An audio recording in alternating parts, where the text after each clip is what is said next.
Hi, this is Dr. Rachael Coleman with Be in Health. Sit back, relax, and enjoy today's health and wellness topics. Okay.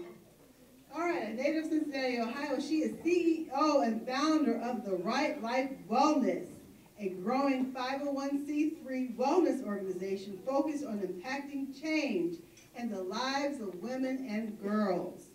Right shares her story on a platform of public speaking. I'm not going to tell you what she's talking about. She'll share that part herself. She is well respected and widely known in her town and values her roles as a wife, mother, grandmother, great-grandmother, and influencer.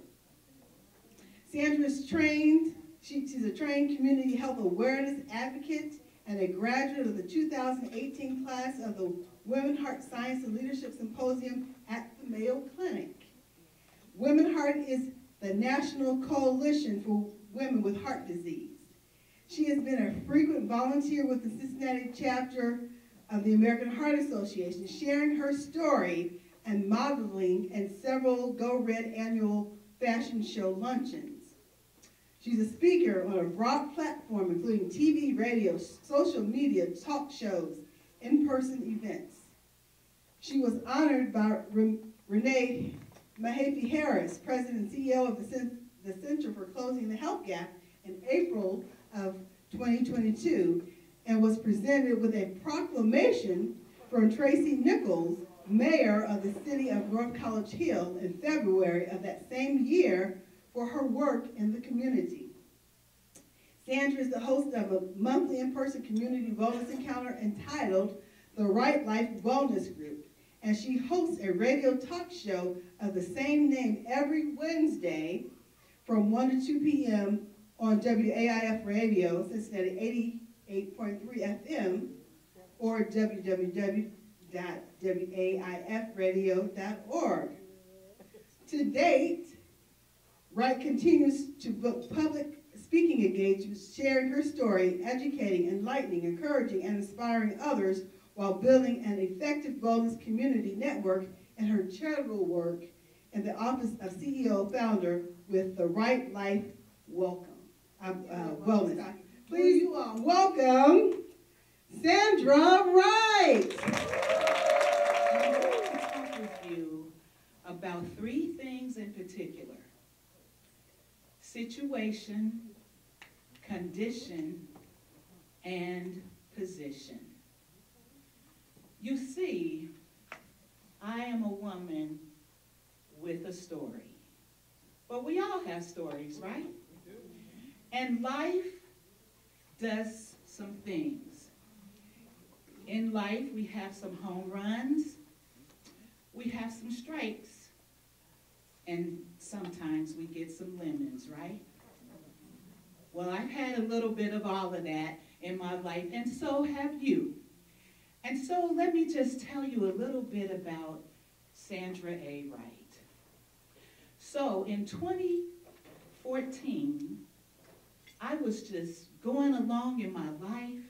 I was happy in my life because I had reached the point in my life where it was now about me, focusing on my passions and the things that I love to do. Why? Because I had done everything for everyone that I was supposed to do something for. And now it's my time. You all understand that, right? We are all looking forward to that place in life.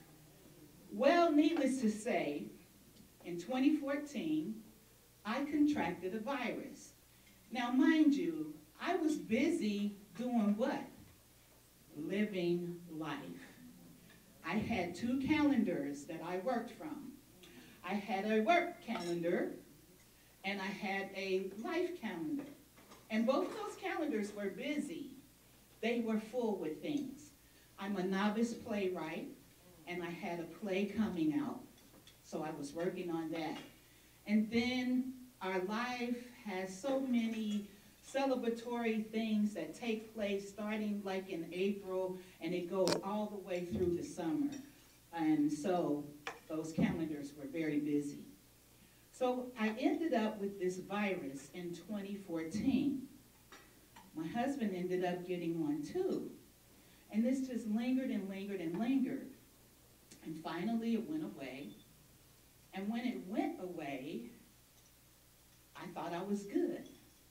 But I was coming up my stairs one day from my lower level, and I realized I was very winded. And it was an unusual type of winded. You know we all get winded, right? Mm-hmm. But this caught my attention. And I was like, wow, what is that? So I go on. I'm very passionate. I'm an intense type of individual. And I'm driven. Whatever it is that I'm on mission to do, I'm so dedicated to it. And I throw myself into it. And so I kind of just dismissed it, that shortness of breath. Kept on going on, kept on doing me. And then I noticed it again. I was coming out of my bedroom into my family room, which was approximately about maybe 3 to 4 steps from one place to the next. And I could hardly breathe. And I was like, what is this? So I ended up going to see what this was about. Well, they diagnosed me with cardiomyopathy. And what is cardiomyopathy? It's a hereditary disease that attacks your heart. And it causes that heart muscle to be weakened to the point that it's not pumping blood through your body. And it could cause heart failure. And so it began that this situation began to turn into a condition. A condition where my husband and I, we were on vacation in Chicago. It was on the eve of my, I want to say my 58th birthday. And here we are having the time of our lives. We go out to dinner and we go to this New Orleans style restaurant. And you know New Orleans food is what? It's spicy. And so I had me some spicy food, enjoying myself, enjoying the company of my husband. We get back to the hotel, and I can hardly breathe. I mean, seriously, I could not lay down and catch any kind of air. So he had to prop himself up for me to lay back on his chest in order to sleep, because I could not get air circulating through my lungs. And I was like, what in the world is going on? Well, we were up in Chicago to go to this dinner cruise to celebrate my birthday, and it was also his birthday following and our anniversary. So we were doing all of this big celebration all in one. We get to the cruise ship. I'm feeling real out of sorts, and I had been the whole weekend. But ladies, you all know we're very bad. When things are going on with us, we want to keep it what? On the down low. We don't want nobody to know. We do everything for everybody, but we are horrible in taking care of ourselves. And that is how come my mission today is helping us to be mindful, cognitive, and intentional about our self-care. Why? Because we hold up the world. We do everything for everyone, and we fail to put ourselves on that to-do list. Now, part of that has to do with the way we were cultured a long time ago. We live in a different type of society now, and self-care, it is not selfish. It is intentional, and it's necessary, and we must do it. You must put yourself at the top of that list, because if you're no good for you, who else can you be good for? So I get up to go to the restroom. I'm faking all of this doing well, but I know I'm not doing well. I get up and go to the restroom. It's way at the end of the ship, and then it's in the lower deck. I'm struggling to get back there because I'm winded. I'm not saying anything to my husband because I don't want to end and mess up what? The whole event. Silly, right? But that's what we do. I struggle, I get back there, I get down to the lower deck, and as I'm going down those steps, I'm literally going down in energy. I'm breathing like, okay? And so it gets so bad that now I'm sliding down the wall. I'm not even walking. And I'm like, oh my God. I want to turn around and go back, but that pee is urgent, and I have to go. So I keep going. I get in the stall, and ladies, you know, we have all of these undergarments on and all of this business going on, you know, that can be sometimes a hindrance to us handling our business once we get to the restroom. And so it was. I'm struggling in the stall. Music is going on up above. It's noise. It's dead silence down there. And there's no one else down there except for me. And now I'm starting to panic because I don't really know what is happening to me. And it's starting to be a little frightening. And I'm struggling. I can't breathe. I have broken out in a sweat.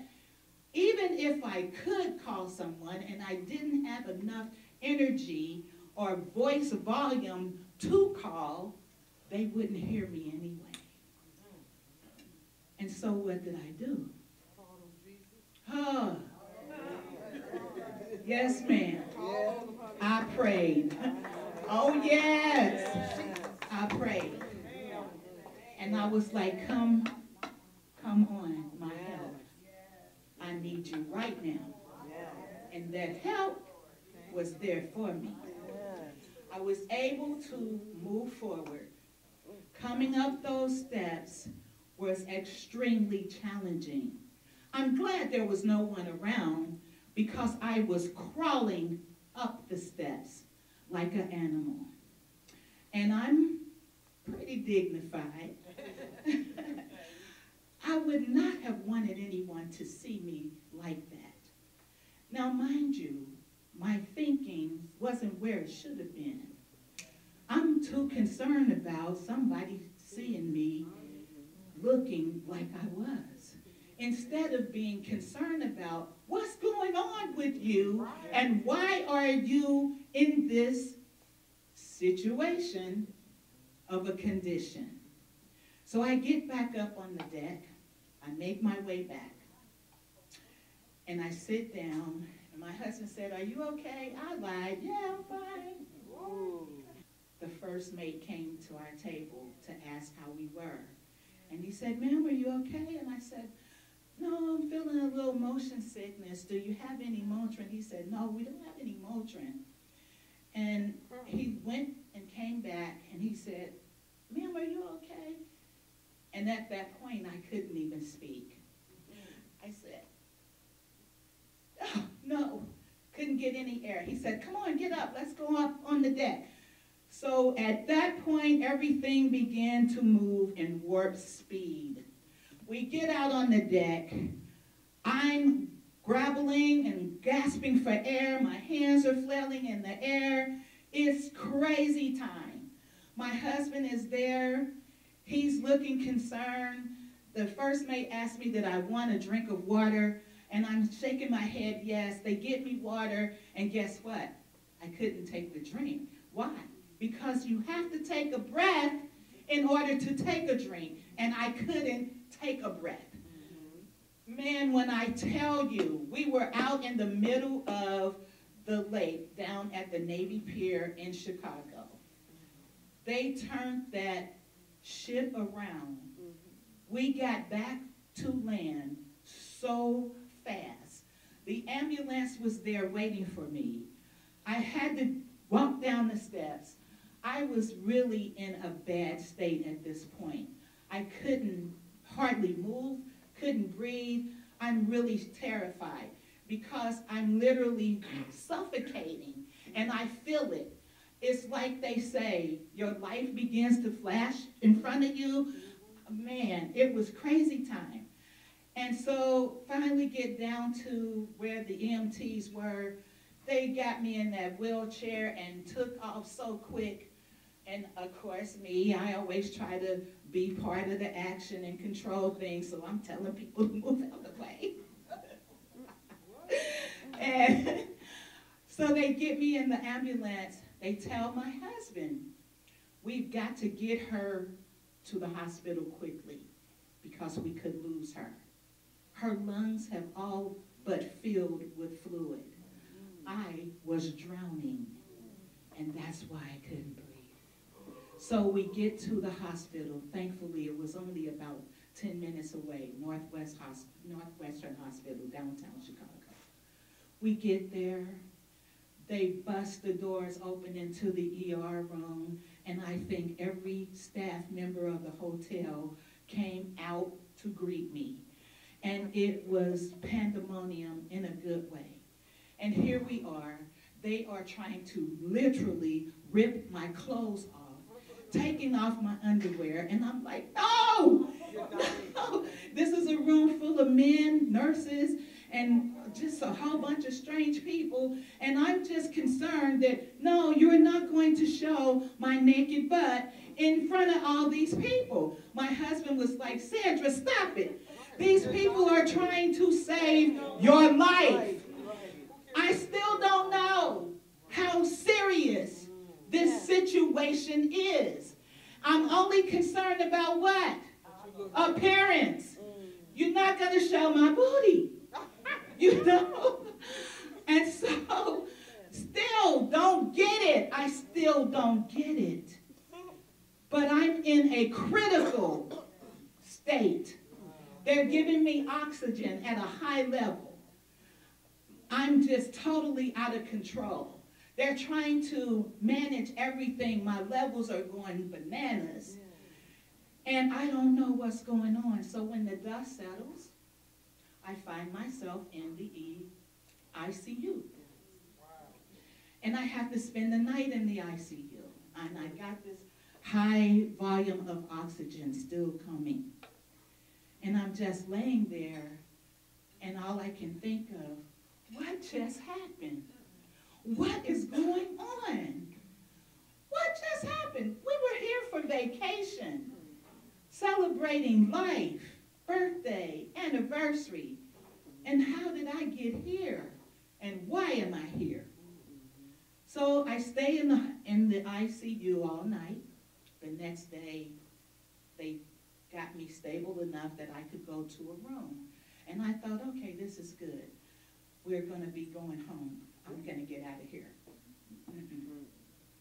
The doctors came in, and they came with some news that I didn't want to hear.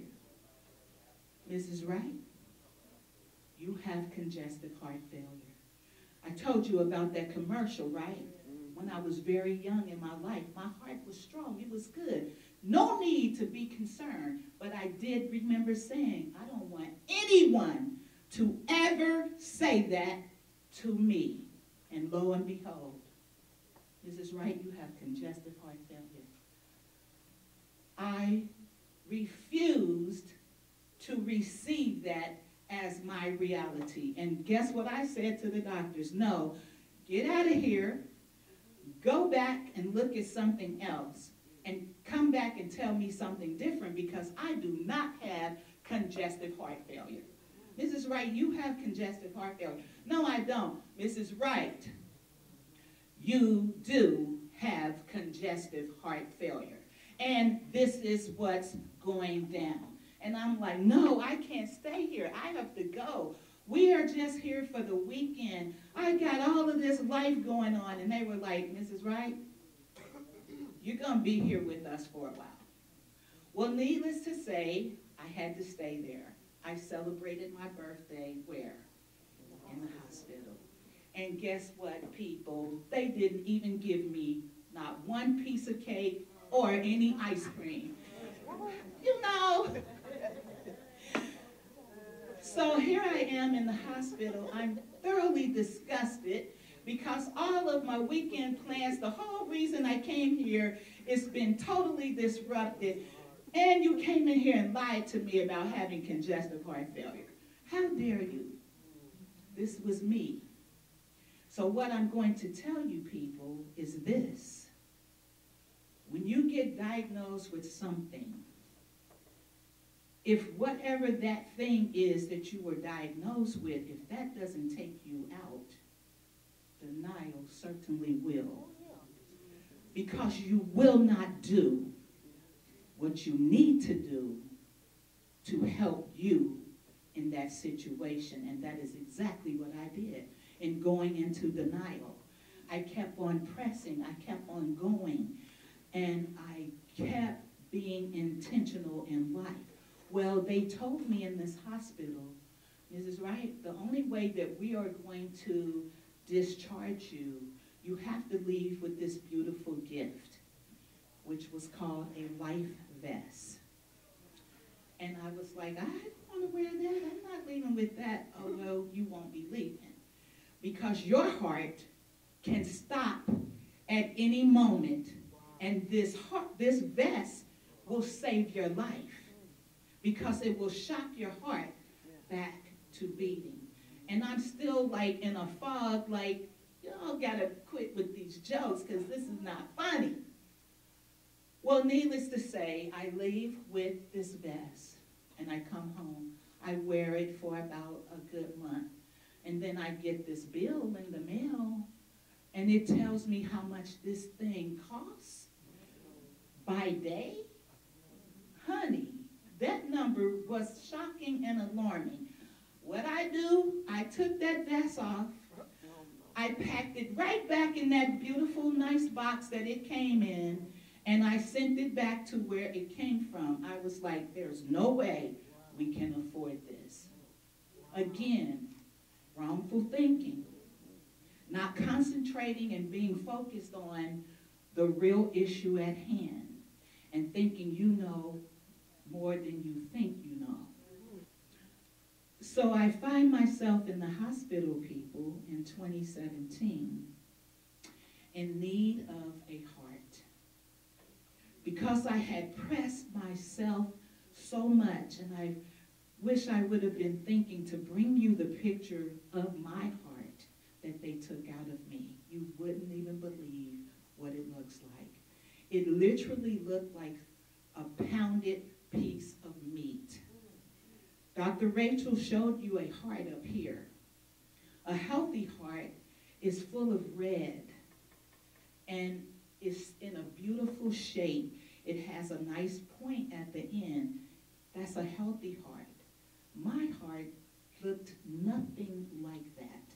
It was practically shapeless. It didn't have no point, no nothing. It just looked like a blob because that denial that I said, because I didn't pay attention, I didn't do a lot of the things that I should have done, I pressed all the life out of that heart.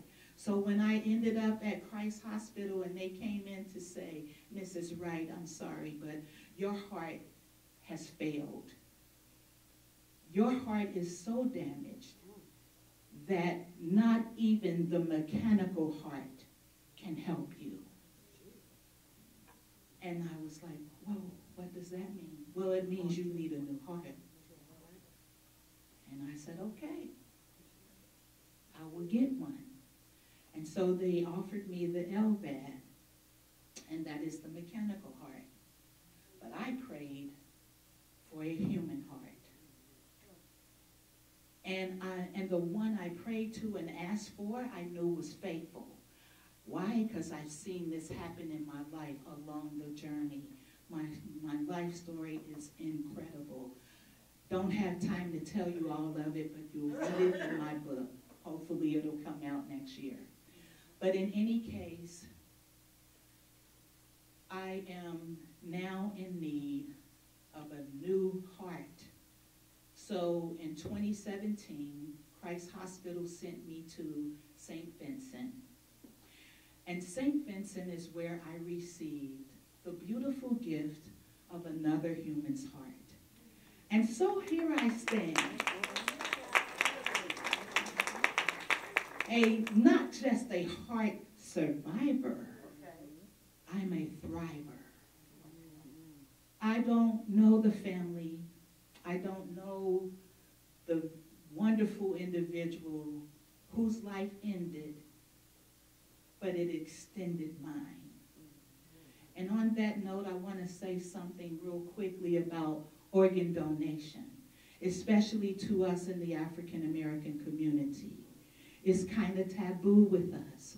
The way we are cultured and how we are raised, we have a negative mindset about organ donation. I did initially. Honey asked me how I feel about it now. I know. Okay? Total different perspective. And it is something of value because someone else's organ can allow for another individual to continue in life as it is with me. And I am eternally grateful, beyond thankful. And I told them in the hospital, I will pay it forward for the rest of my life. And I meant that because it's personal to me. It was such a testimony and a testament of the power of God. I got to see firsthand the sovereignty of God. I saw things change and move.